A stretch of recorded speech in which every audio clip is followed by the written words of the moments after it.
Votre attention s'il vous plaît. Le décollage du vol à destination du potager est imminent. Veuillez attacher vos ceintures. Bon voyage à tous.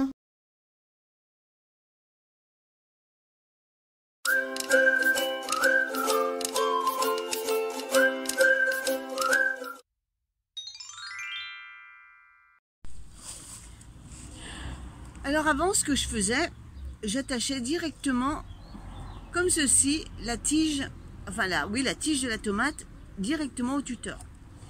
Mais je me suis aperçue que la tige va grossir et que si je laisse pas assez de place pour lui permettre de croître correctement, ça étrangle la tige, ça lui fait une blessure et elle risque également de casser quand il y a beaucoup de vent. Donc maintenant, ce que je fais, c'est que je commence par faire un nœud autour du tuteur.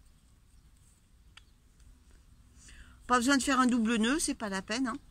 Et ensuite, je viens attacher la tomate avec un autre nœud sans serrer, de façon à laisser un espace afin que la tige puisse grossir sans être gênée.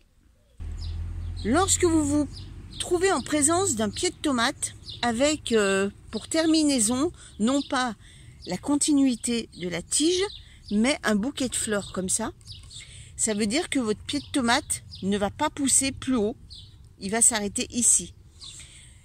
Ce qu'il faut faire, c'est ne pas enlever tous les gourmands. Donc je vais laisser celui-là se développer de façon à ce que le pied de tomate continue à pousser en hauteur et me fasse d'autres bouquets de fleurs. Et au passage, regardez, j'ai une fleur à tête de chat. Vous voyez, elle est beaucoup plus grosse que les autres. Autre chose, maintenant que j'y suis, il y a un chat qui me déterre tout. Là, ce matin, je viens de voir, il m'a déterré tous les soucis que j'avais. Ah, c'est un réel souci, c'est le cas de le dire. Il avait fait un trou ici que j'ai rebouché. Ici, j'ai mes carottes qui lèvent, mais bon, elles changent de place sans arrêt. Donc, je vais essayer une technique. Le poivre. Les chats ont horreur du poivre. Donc, j'ai acheté, j'avais acheté, ça fait un moment déjà, du poivre pas cher. Hop! Je saupoudre. On va bien voir ce que ça va faire. Parce que j'en ai marre qu'ils viennent dans ce carré pour gratter et faire leurs besoins. Alors on verra bien, j'espère qu'il ne pleuvra pas tout de suite. Je voudrais faire l'essai pour voir si demain j'ai de nouveau des cratères dans ce carré.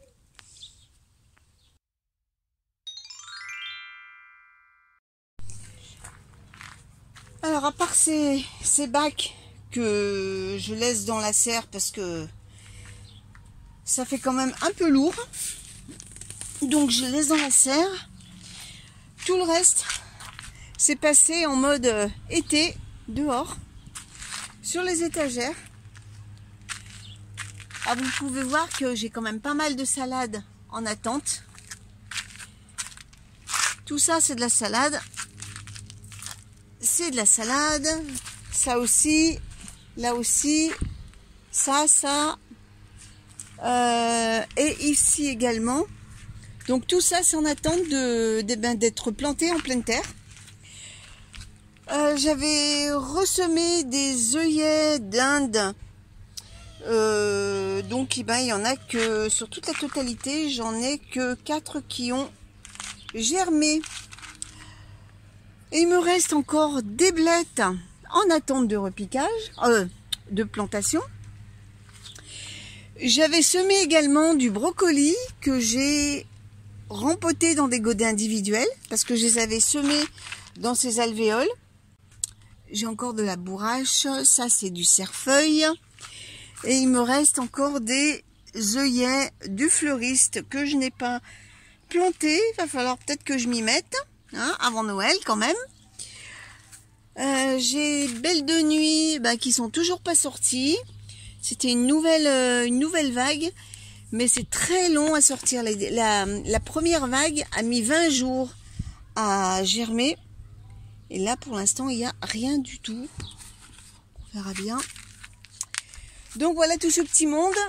Là, bah, j'ai le thé de l'Aubrac qui est en fleurs. Et ici, ce sont les poireaux. Alors Geneviève, je te fais un petit clin d'œil parce que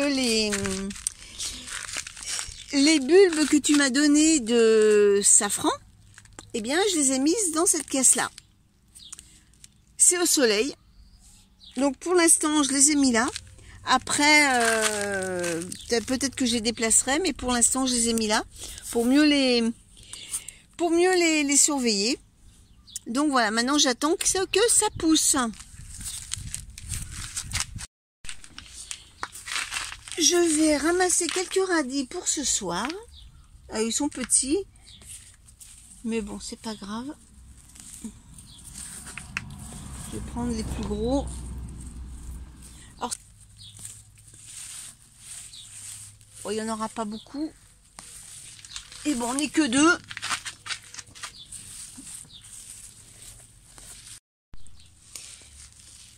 Et voilà. Les petits radis pour ce soir.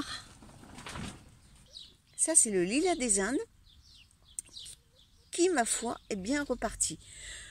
Faut que j'enlève les tuteurs et puis le voile d'hivernage. Là, j'ai oublié de le retirer. Je vais le faire aujourd'hui.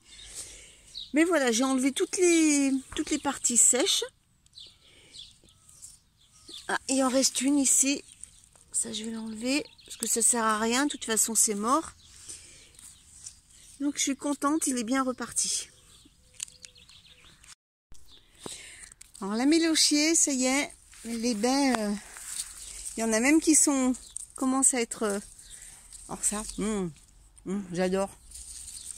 Commence à être noir.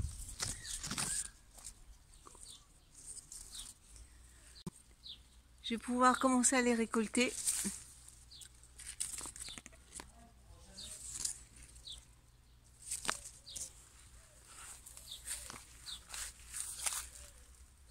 Elle commence à mûrir là. Trop bon en confiture et en tarte. C'est vraiment trop bon.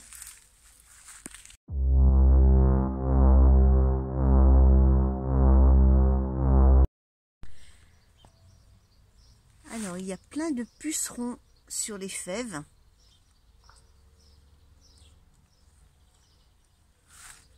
Ça en est envahi.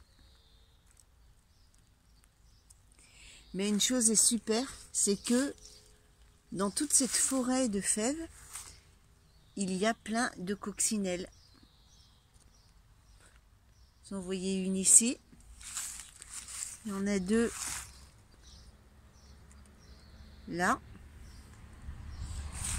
Il y en a deux autres ici. Elles sont en plein ébat amoureux. J'en ai également de ce côté.